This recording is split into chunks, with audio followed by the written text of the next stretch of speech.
En fait, cet épisode, il est trop bien et il tombe à pic. Mais avant de commencer l'épisode, j'aimerais juste te demander, merci pour tout le soutien que vous m'apportez et merci pour tous les messages que vous m'envoyez.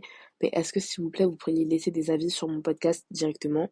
Ça permettrait d'améliorer mon référencement et de faire que du coup, quand des gens ils vont chercher un podcast chrétien, ben, ils verront le mien et ils verront vos avis directement. Avant même de quoi que ce soit. Vos messages me font énormément plaisir. Mais sachez que je lis aussi les commentaires, les avis, enfin tout, je lis tout. Même vos commentaires TikTok, je lis absolument tout. Donc, si vous pouviez faire ça, ce petit geste, ce serait vraiment trop cool. Même en 2 mots, me dire très bon podcast. Enfin, vous voyez, ce serait vraiment cool. Et dans la même lignée, j'en profite pour dire aussi qu'il y a un abonnement qui coûte genre 2 euros par mois. Vraiment, c'est rien. Qui te permet d'accéder à genre 27 épisodes de plus par mois. T'as vraiment des épisodes tous les jours avec cet abonnement. Et c'est super cosy parce que bah, t'as plein d'épisodes sur plein de thèmes. Et tu me demandes un truc là, maintenant, à cause du fait qu'on a trop amplifié l'audience. Je peux plus faire le lendemain du jour où tu me demandes. Mais là, tu me demandes aujourd'hui de parler d'une relation de couple défectueuse. J'en parle le lendemain sur mon épisode avec abonnement, tu vois. Donc, à prendre ou à laisser. C'est seulement 2 euros par mois. Et moi, ça me permet de financer du meilleur matériel. Et surtout de vous inviter des petits guests pour le mois de juillet. Cet épisode, vous savez, il tombe à pic. Pourquoi? Parce que je suis épuisée, je suis éreintée et il s'agit du repos. Parce que même Dieu s'est reposé.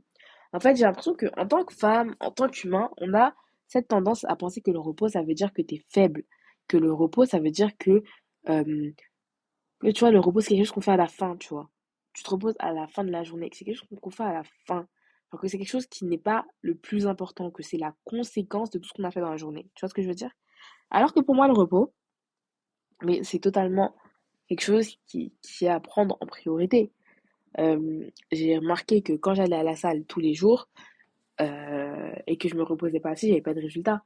Mais quand j'allais à la salle 3 fois par semaine, en me reposant et en faisant juste des petits exercices, t'as vu, de 10 minutes, même quand j'allais pas à la salle, bah, j'ai eu des résultats 3 fois plus rapides et 3 fois plus durables. Enfin, ça fait un mois après, un mois et demi à peu près, je vais plus à la salle.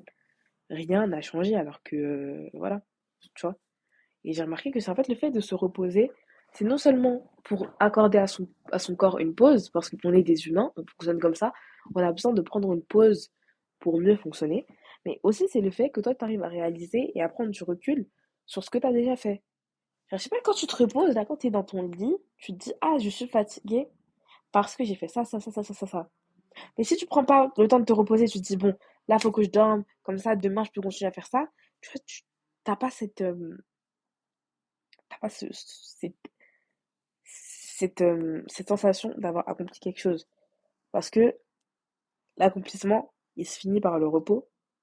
Et donc, si ton repos, il sert juste à être le début d'un nouvel accomplissement, ton repos, il n'est pas vraiment reposant. Est-ce que tu vois ce que je veux dire? Si la seule raison pour laquelle tu vas dormir maintenant, c'est en te disant, bon, là, il faut que j'aille dormir, comme ça, demain, je peux, là, c'est un problème, tu vois. Au lieu de te dire, là, j'ai déjà fait assez dans ma journée, donc maintenant, je peux dormir, tu vois. C'est ça. J'ai fait tout ça, je peux dormir. Et pas je dois dormir parce que j'ai tout ça à faire. Tu vois. Même Dieu s'est reposé. Et ça veut pas dire qu'il était faible. Ça veut juste dire qu'il a pris le temps de se poser et d'apprécier sa création. Et c'est absolument normal.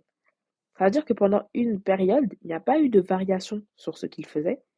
Et est-ce que ça veut dire que ce qu'il a fait n'était pas bien? Non, il a pris le temps de regarder et d'apprécier, tout simplement. Il s'est reposé le septième jour, mais c'est pas forcément un repos comme nous, un repos de fatigue, mais comme on peut avoir un repos d'appréciation. Quand tu as passé des heures à travailler sur quelque chose et que ça t'a fait plaisir, à la fin, tu te reposes et tu le contemples, tu vois. Je sais pas si tu vois ma mentalité, parce que notre Dieu, il n'est pas faible. Il n'y a pas besoin de repos au sens humain du terme.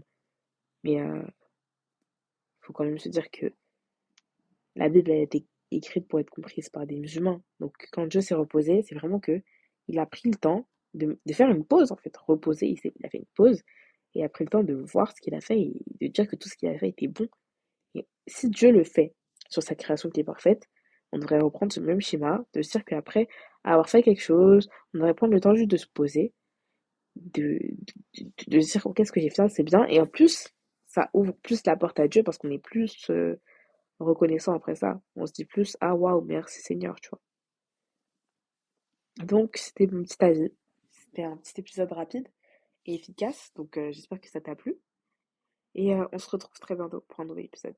Bisous ma belle, bye!